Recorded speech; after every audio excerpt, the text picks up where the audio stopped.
En esta segunda parte de la clase hablaremos del transporte de CO2 en la sangre.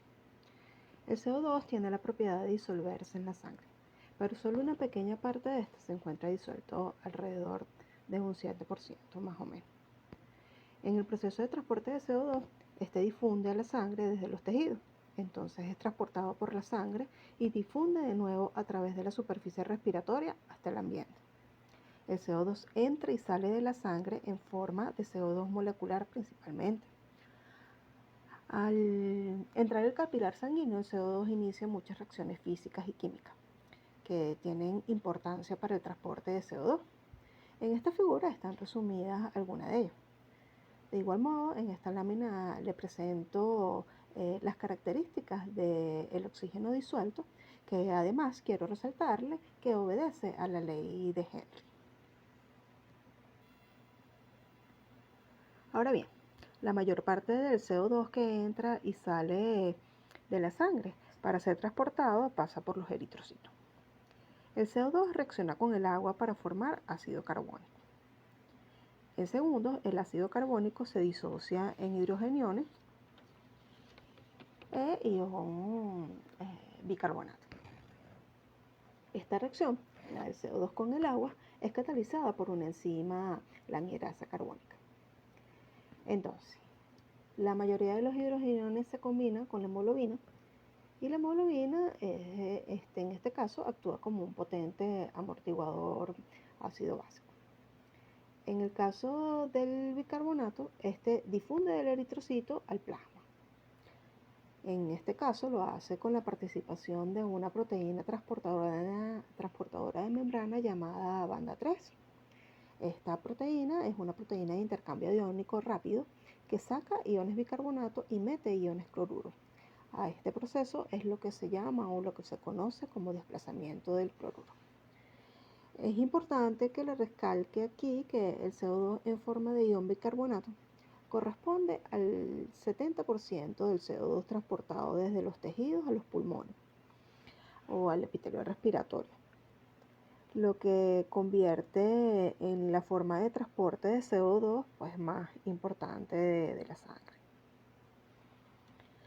Asimismo, es de importancia que les menciones que el CO2 que queda disuelto en el plasma sanguíneo, es decir, que no entra en el eritrocito, también puede convertirse en ion bicarbonato.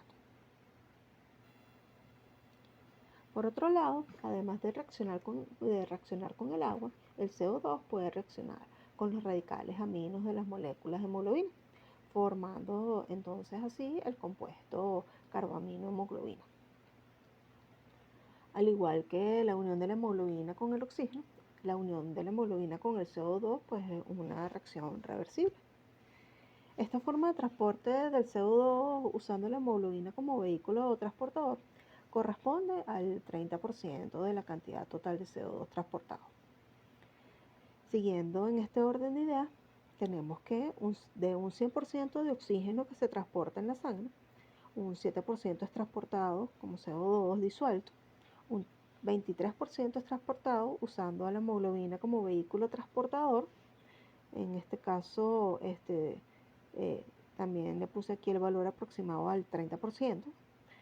Y un 70% pues, corresponde al transporte de CO2 en forma de ion bicarbonato. Hay un par de cosas que quiero resaltarles con respecto a cómo se da el transporte de CO2 en la sangre. El CO2 pasa por el eritrocito. Una razón es que la formación de la oximoglobina causa la liberación de protones, lo que acidifica el interior del eritrocito como tal. Además, por otro lado, la formación de desoximoglobina produce la unión de los protones a la hemoglobina. Entonces, de este modo, en los tejidos, la liberación de oxígeno de la hemoglobina facilita la formación de bicarbonato. Y asimismo, la unión de oxígeno a la hemoglobina en el epitelio respiratorio facilita la formación de CO2. Visto así de este modo, observemos la figura, donde las variaciones de la presión parcial de CO2, están las variaciones de presión parcial de CO2 entre el epitelio respiratorio y los tejidos.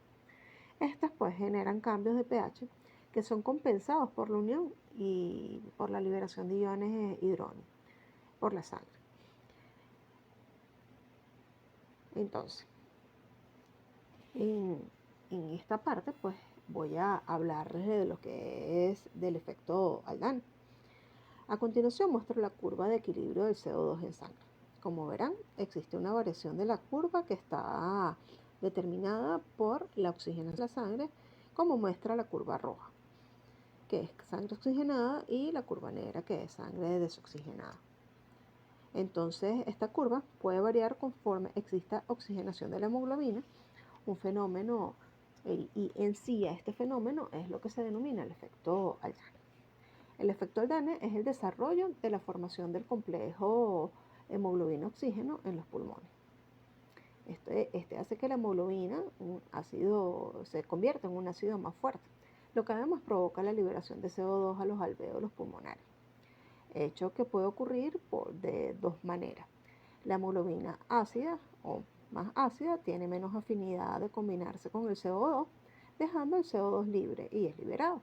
Y la hemoglobina ácida puede liberar exceso de hidrogeniones y estos pueden unirse al bicarbonato, lo que finalmente pues termina en la liberación de CO2. Contrariamente, en los tejidos el efecto Aldana provoca la captación de CO2 por la hemoglobina y la liberación de oxígeno. Veamos ahora lo que es el efecto Aldana cuantificado. En esta figura se muestran unas porciones pequeñas de dos curvas de disociación del CO2.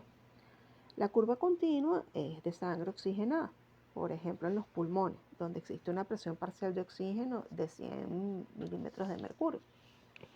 La curva discontinua pues corresponde a la sangre desoxigenada, o más bien que no esté completamente desoxigenada, para ser exacta.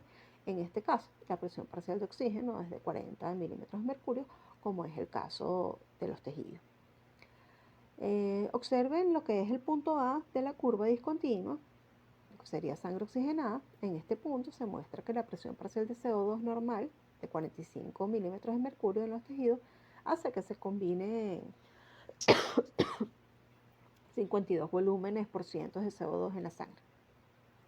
Si observan el punto B, se muestra que la presión parcial de CO2 en los pulmones, que es de 40 milímetros de mercurio, provoca un descenso a 48 volúmenes por ciento de CO2.